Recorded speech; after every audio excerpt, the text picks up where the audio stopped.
이분 아시는 분도 계실 거고, 물론 모르시는 분들도 계실 겁니다. 그러나 이분은 굉장히 유명한 분이세요. 엘리자베스 홈즈라는 분이신데요. 이분이 미국에서 최근에, 지금도 사실 회자되고 있는데요.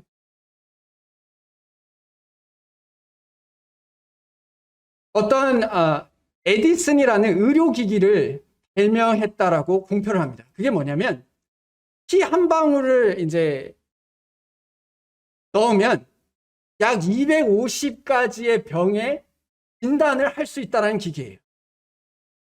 그래서 이것을 주장했을 때 많은 사람들이 회사에 투자를 합니다. 심지어 어떤 분은 1억 달러를 투자해요. 여러분 1억 달러는 하나로 바꾸면 얼마냐면 1,200억 원입니다. 여러분들 안 놀라시는구나.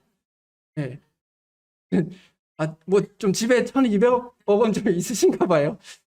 저는 1억 달러를 투자를 하셔고 그게 1,200억 원 정도 투자하시고 그래서 이 회사의 가치가 10조 원 정도의 가치를 주게 되었습니다. 사람들끼리 엄청난 열풍을 일으켰어요. 근데 그 열풍 가운데 심지어 이제 빌 클린턴 전 대통령이죠. 빌 클린턴과 이제 대담도 하고 여러 가지 이제 여러 사람들과 TV에도 나오고 뭐 세미나도 하고 여러 가지 일들을 했습니다. 그런데 밝혀지기를 그 모든 게 거짓이었어요. 그 모든 게 거짓이었어요.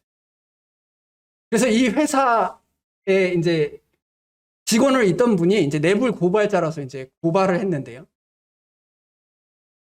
그 피를 이제 샘플로 받으면 6명이 그 피를 가지고 그 샘플을 가지고 각자 5가지 기계로 돌린다라는 거예요. 그래서 그 결과를 다시 가지고 와서 검진되었다라고 이야기를 한다는 겁니다. 그래서 완전히 이런 기계는 존재하지도 않으며 이건 불가능하다라는 것이 결국엔 드러났어요. 그래서 지금 2018년에 이 회사는 청산이 되었어요. 자산이 0원입니다. 10조 원까지 가다가 지금에 와서는 0원이. 지금 재판하고 있어요. 그래서 그 재판 관련된 부분들이 다 이제 유죄를 받으면 징역 80년을 삽니다. 사기죄를. 이 사람이 증언 가운데, 그 재판 가운데 했던 말 중에 가장 많이 했던 말이 뭐냐면 모릅니다입니다. 600번. 600번 모른다라고 얘기해요. 모르고 모릅니다. 정확하게 잘 모르겠는데. 특별히 잘 모르겠습니다. 어떻게 600번을 모른다라고 말해요. 이 모든 걸 주장했던 사람. 우리가 이 이야기를 그냥 남 일이니까 이제 그냥 편안하게 혹은 살짝 놀랄 수 있겠죠. 근데 1,200원 넣었다고 생각해 보십시오. 한번 1,000만 원이라도 이 회사에 우리가 투자했다고 생각해 보십시오.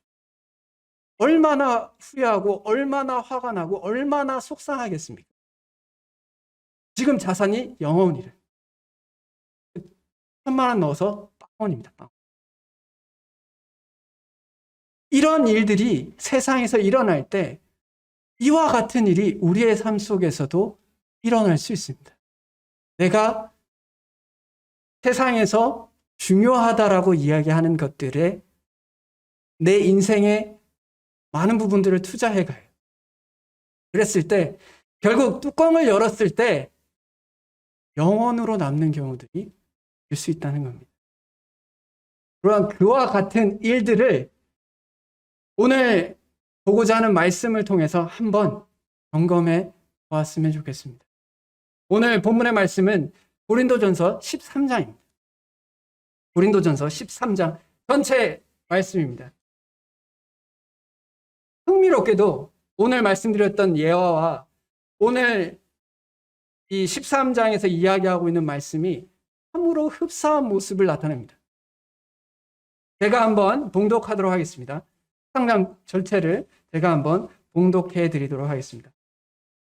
내가 사람의 방언과 천사의 말을 할지라도 사랑이 없으면 소리나는 구리와 울리는 꽹과리가 되고, 내가 예언하는 능력이 있어 모든 비밀과 모든 지식을 알고 또 산을 옮길 만한 모든 믿음이 있을지라도 사랑이 없으면 내가 아무것도 아니요 내게 있는 모든 것으로 구제하고 또 내 몸을 불사르게 내줄지라도 사랑이 없으면 내게 아무 유익이 없느니라. 사랑은 오래 참고 사랑은 온유하며 시기하지 아니하며 사랑은 자랑하지 아니하며 교만하지 아니하며 무례히 행하지 아니하며 자기의 유익을 구하지 아니하며 성내지 아니하며 악한 것을 생각하지 아니하며 불의를 기뻐하지 아니하며 진리와 함께 기뻐하고 모든 것을 참으며 모든 것을 믿으며 모든 것을 바라며 모든 것을 견디느니라. 사랑은 언제까지나 떨어지지 아니하되 예언도 패하고 방언도 그치고 지식도 패하리라. 우리는 부분적으로 알고 부분적으로 예언하니 온전한 것이 올 때에는 부분적으로 하던 것이 패하리라. 내가 어렸을 때에는 말하는 것이 어린아이와 같고 깨닫는 것이 어린아이와 같고 생각하는 것이 어린아이와 같다가 장성한 사람이 되어서는 어린아이의 일을 버렸노라. 우리가 지금은 거울로 보는 것 같이 희미하나 그때에는 얼굴과 얼굴을 대하여 볼 것이요 지금은 내가 부분적으로 아나 그때에는 주께서 나를 아신 것 같이 내가 온전히 알리라. 그런즉 믿음, 소망, 사랑 이 세 가지는 항상 있을 것인데 그 중에 제일은 사랑이라. 아멘. 우리가 믿음의 회복과 또 소망의 회복에 대한 말씀을 나누었습니다. 순서상 당연히 사랑의 회복에 대한 우리가 알고 있는 사랑의 의미와 성경에서 어떤 모습으로 어떤 태도로 우리가 서로 사랑해야 하는지에 대한 말씀을 나눌 수 있기를 원합니다.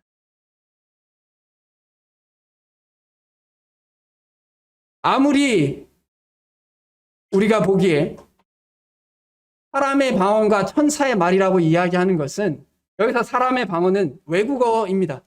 여러 가지 말들을 할 줄 알고 심지어 천사들이 하는 말을 할지라도 이것은 이 말을 생각했을 때 우리가 방언을 해야 된다는 말이 외국어를 해야 된다는 말이거나 아니면 천사의 말을 해야 된다는 말이 아니라 심지어 그렇게 할지라도 사랑이 없으면 소리나는 구리와 울리는 꽹과리가 된다는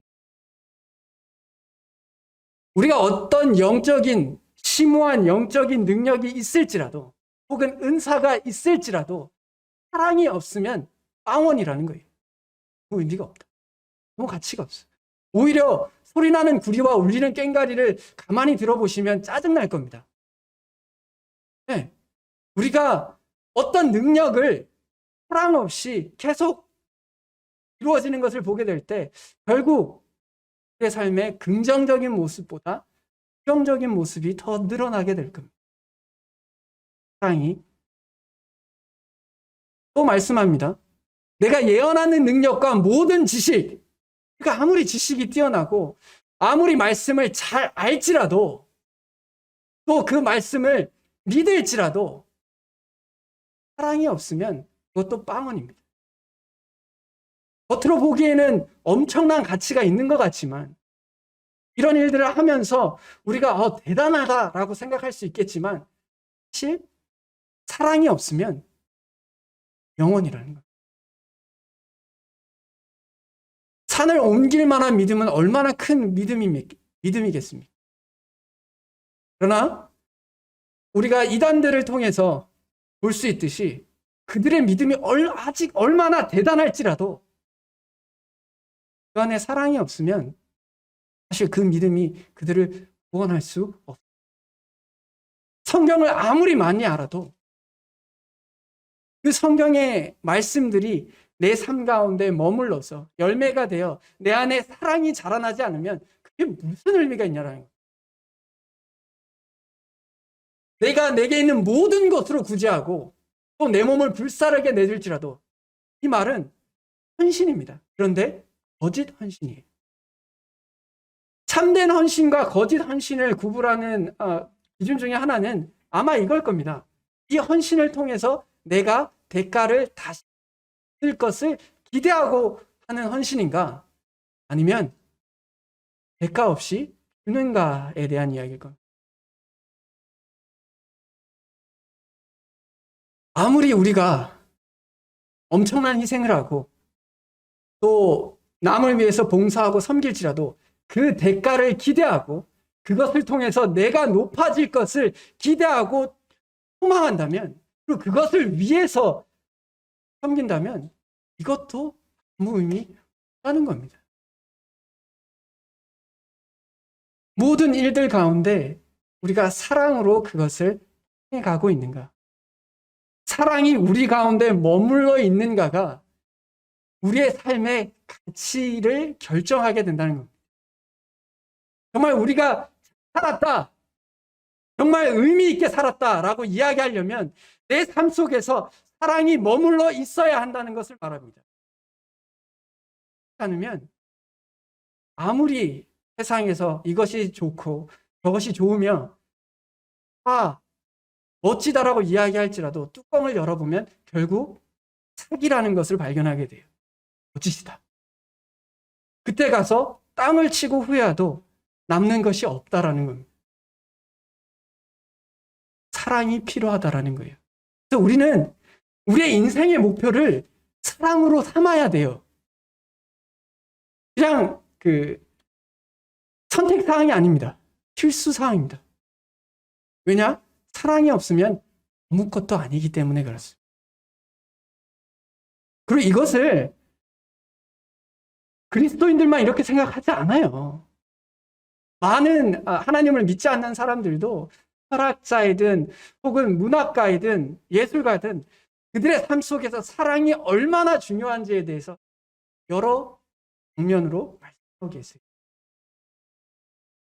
인간이 인간답게 사는 것은 사랑이 존재하기 때문에 그렇습니다.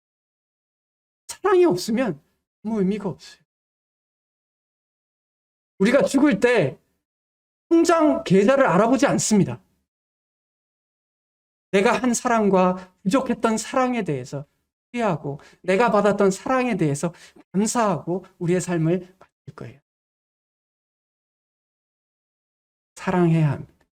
그럼 이제 사랑이 무엇인가에 대해서 성경은 이야기하고 있는데요. 사랑은 오래 참는 거랍니다. 사랑은 오래 참는 거예요. 왜냐? 우리가 불완전하기 때문에 그렇습니다. 우리 모두가 죄 가운데 태어났고 죄를 행하는 사람들이기 때문에 결국 사람들과 함께 지내려면 그들을 참아주어야 합니다. 왜냐? 나도 누군가로부터 참음을 당하고 있거든요. 그래서 사랑은 인내하는 겁니다. 포기하지 않는 거예요. 인내하는 겁니다. 오래. 또한 사랑은 온유하다라고 이야기합니다.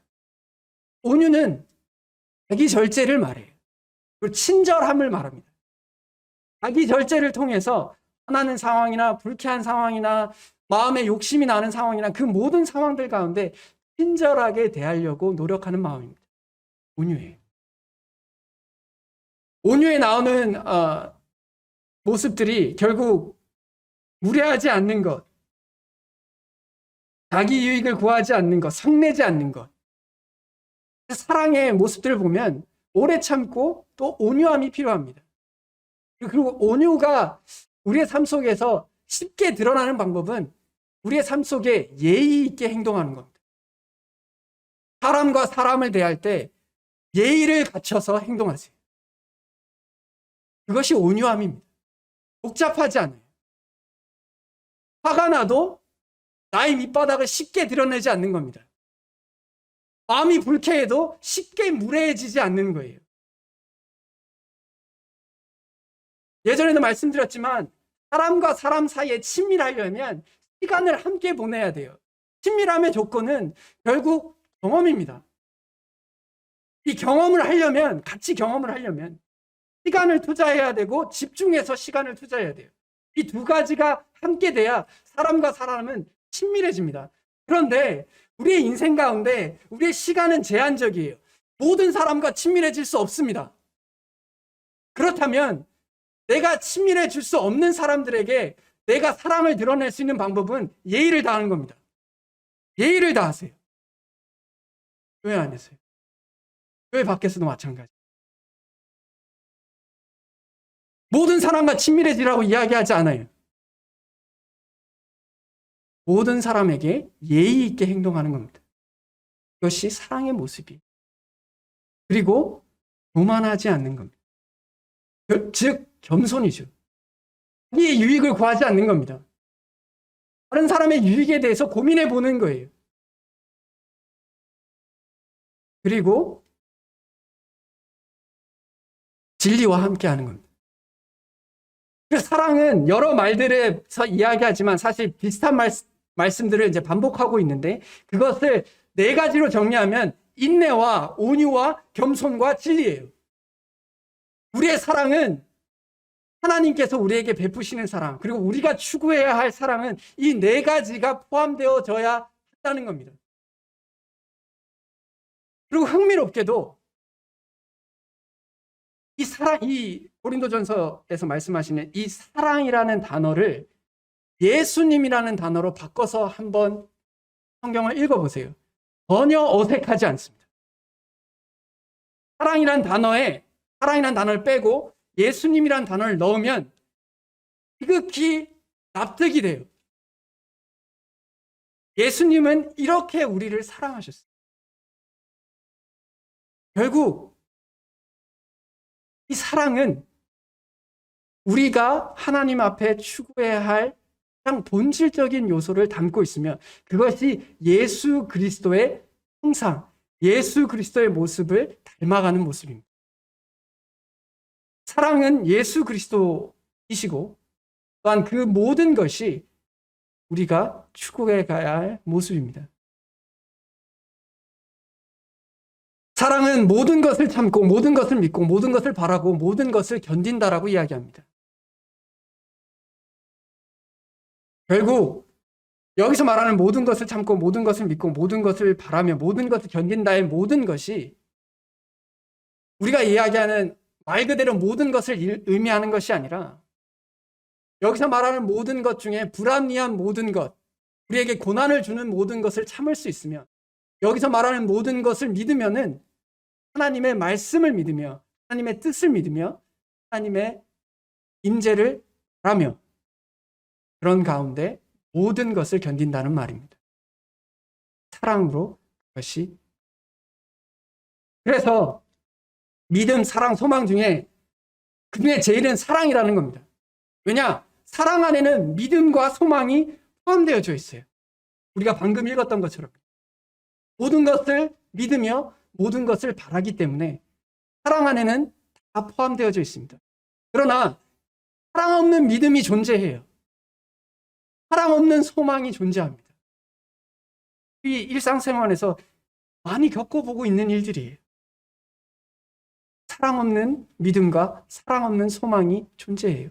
그러나 사랑 그 자체에는 그 모든 것이 포함되어져 있습니다. 이것이 사랑의 모습입니다. 우리 가운데 하나님은 사랑이시다라고 고백할 때 우리는 그 사랑을 우리 가운데 품어야 할 줄로 압니다. 그래서 사랑은 인내하고 온유하며 겸손하고 또한 진리를 추구하는 것이 우리가 사랑이라고 할 때 이것을 조금 더 우리의 삶 속에 더 적용시켜 보면 11절에서 말하는 것처럼 우리가 성장해 가는 것을 말합니다. 11절에 사랑에 대해서 이야기하고 이렇게 이야기합니다. 내가 어렸을 때는 말하는 것이 어린아이와 같고 깨닫는 것이 어린아이 같고 생각하는 것이 어린아이와 같다라고 얘기합니다. 그러니까 참된 사랑을 하게 되면 그런 어린아이와 같은 그런 생각을 하게 된다라고.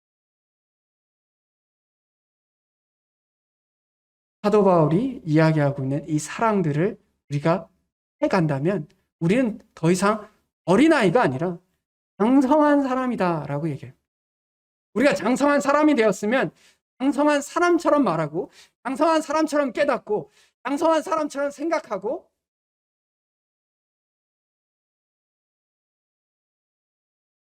사랑 복잡하지 않습니다. 그래서 사랑을 이렇게 표현해요. 백이라는 분이요. 이분은 미국의 정신과 의사이기도 하고 유명한 강연가이기도 하시며 불교 신자였다가 기독교 신자가 되기로 공식적으로 그리스도인이 되었다고 공표하신 분이에요. 이분이 그의 모든 강연 가운데 핵심은 이거였어요. 그의 말은 이겁니다. 사랑은 내가 성장하여 남을 성장시키는 것이 사랑이다 라고 이야기하는 거예요. 우리가 사랑이라고 말하면서 얼마나 다른 사람들을 괴롭혀 왔을까요? 사랑이라 말하면서 사람들을 조종하려고 하고 사랑이라 말하면서 대가를 지불하게 만들고 사랑이라 말하면서 억압하는 모습들을 우리가 겪어왔어요. 우리가 해오기도 했고 그것을 경험하기도 했습니다. 그러나 사랑은 내가 성장하는 겁니다. 그래서 남을 성장시키는 거예요. 사랑은 내가 가장 좋은 것을 취하여 가장 좋은 것을 주는 겁니다. 내 삶 속에서 가장 좋은 것이 존재하게 되고 다른 사람의 삶 속에서도 그것이 존재할 수 있도록 돕는 겁니다. 우리가 교회 안에서 서로의 성장을 독려하고 내가 성장하려고 하는 이유가 이겁니다. 그것이 사랑이기 때문에 그래요. 제가 오늘 아침에 흥미로운 대화를 들었어요. 제가 일부러 엿들으려고 들은 건 아닌데 그냥 워낙 크게 이야기를 하셔가지고 모양실에 문 열어놓고 있으니 그런 이야기가 자연스럽게 들어와서 그냥 들은 거예요.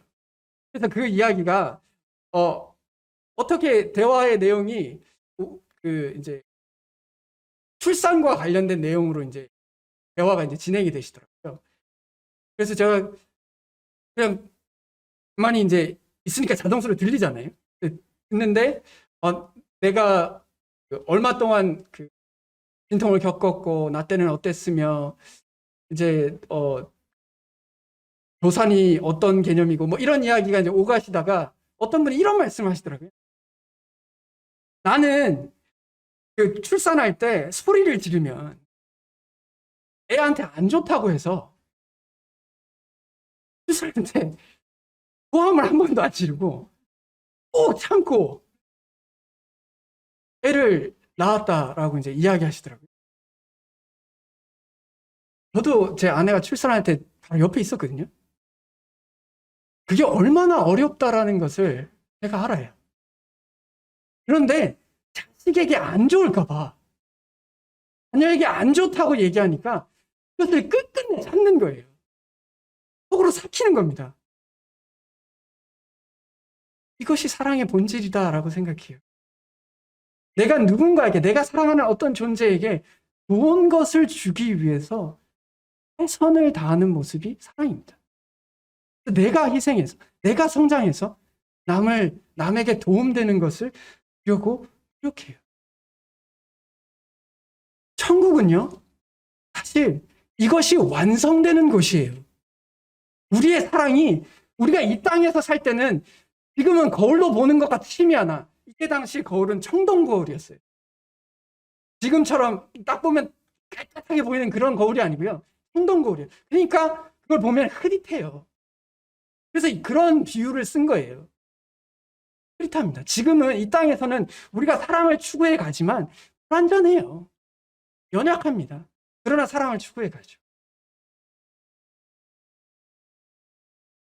그러나 우리가 하나님 앞에 섰을 때 우리가 온전히 그 사랑에 대해서 경험하게 된다는 것. 이것을 사모하느냐, 이것을 즐거워하느냐가 사실 그리스도인인가 아닌가에 대한 이야기예요. 사실 세상에 많은 가치관들이 있는데 이 가치관을 소중하게 생각하고 부족할지라도 이것을 위해서 추구하는 사람들을 우리가 그리스도인이라고 얘기합니다. 왜냐? 성경이 그렇게 얘기해요.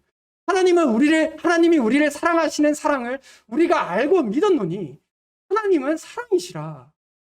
사랑 안에 거하는 자는 하나님 안에 거하고 하나님도 그의 안에 거하시느니라. 그건 분명한 말씀입니다. 사랑의 가치를 그것도 하나님께서 요구하시는 거룩한 사랑의 가치를 이해하는 사람들이, 그리고 그 사랑을 추구해 가는 사람들이, 그것을 통해서 성장해 가는 사람들이 그리스도인입니다. 이 사랑이 우리의 삶 속에서 회복되면 회복될수록 하나님의 영광이 드러나는 것이며, 그럴수록 우리가 그리스도인답게 살아가는 겁니다. 그러니까 이렇게 살아가는 걸 인생의 목표로 삼았으면 좋겠어요. 쉽다는 거 아니에요. 쉬운 거 아니에요. 어렵습니다. 내가 인내하고 온유하며 겸손하고 그리고 진리를 추구하는 것 자체가 쉬운 게 아니에요. 어려워요. 근데 세상에서 가치 있는 건 다 어려워요. 아닌가요? 왜냐? 사람들이 그 가치를 발견하고 그것을 얻기 위해서 다 노력하잖아요. 그러니까 어려운 거예요. 그렇지만 우리는 그 가치를 발견했기 때문에 그것을 추구하고 사는 겁니다. 어려울지라도. 그래서 도우시거든요. 사도 바울은 이 13장 바로 전절에서 여러 은사에 대해서 이야기하고, 너희는 더욱 큰 은사를 사모하라라고 이야기합니다. 사모하라라는 말은 힘쓰고 애쓰다라는 말이에요. 사랑을 하는 건 힘쓰고 애쓰는 거예요. 연애 감정은 좋아하는 사람이 생기면 저절로 생길 수 있고, 그 설렘의 감정이 있을 수 있겠죠. 그러나 그것을 사랑의 총체라고 이야기하지 않아요. 사랑은 가장 좋은 것을 보여주는 거예요. 그래서 사도 바울도 이 안타깝고 속상한 이 고린도 교회의 성도들에게, 너희들 이렇게 살고 있는데 너에게 가장 좋은 길을 내가 보여줄게. 너희가 너희 스스로 은사가 어떻고 너희 은사가 대단하고 서로 이렇게 막 주장하고 있는데 정말 좋은 걸 보여줄게. 그게 뭐냐? 사랑이다. 내가 너희들을 사랑하니까 너희들에게 정말 좋은 걸 보여줄게. 그게 뭐냐? 사랑이다. 라고 이야기하고 있는 거예요. 우리도 우리의 자녀들과 우리의 성도들과 이번에 우리가 사랑해야 할 사람들에게 보여줄 것은 가장 좋은 것을 우리가 또 보여주는 겁니다. 그리고 그것은 하나님이겠죠. 이 삶 속에서 하나님을 또 보여주는 거예요. 그래서 하나님이 사랑이시고 그 사랑이라면 우리가 가장 좋은 것을 주려고 해요. 그것을 통해서 우리는 성숙해집니다. 네. 복잡하지 않습니다. 그리고 이것이 우리의 인생의 목표가 되어야 한다고 생각해요. 우리 인생의 목표, 나는 제대로 해보겠습니다. 정말 사랑꾼이 되겠습니다. 라고 마음에 품었으면 좋겠습니다. 그래서 정말 인생에 있어서 후회하지 않고 정말 남능장사하는 인생들이 되기를 저부터도 생각해 보게 됩니다. 오늘 각자의 자리로 돌아가셨을 때 내가 무엇으로 사랑이 내 삶 속에 드러날 수 있는지 고민해 볼 수 있었으면 좋겠고, 그것을 하기 위해 힘쓰고 애쓸 수 있었으면 좋겠습니다. 다 같이 기도하겠습니다. 하나님 아버지, 은혜를 감사합니다. 주님께서 우리에게 주신 사랑은 값싼 사랑이 아니라 우리에게 가장 좋은 것을 주고자 하는 사랑인 것을 기억할 때 참으로 감사합니다. 하나님보다 더 좋은 것은 없기에 하나님께서 자신에게 돌아오라 하시고, 또한 자기 자신과 교제하고 친밀한 관계 가운데 살아가라고 고백합니다. 감사합니다. 그 사랑을 우리가 이해하고 그 사랑을 깨닫고 또한 그 사랑이 우리 삶 속에 머물 수 있도록 도와주시길 원합니다. 그러므로 우리가 성장하는 자들이 되게 도와주시기를 원합니다. 주님께서 베푸신 그 사랑처럼 우리도 우리의 삶 속에서 성숙한 사랑이 될 수 있도록 도와주시기를 원합니다. 우리가 그것이 우리에게 가장 좋은 것임을 믿습니다. 서로에게도 가장 좋은 것을 주기에 노력할 수 있는 자들이 되게 도와주시옵소서. 주님께서 영광 받으시기를 원하옵고 이 모든 것을 우리 주 예수 그리스도의 이름으로 기도드렸습니다. 아멘.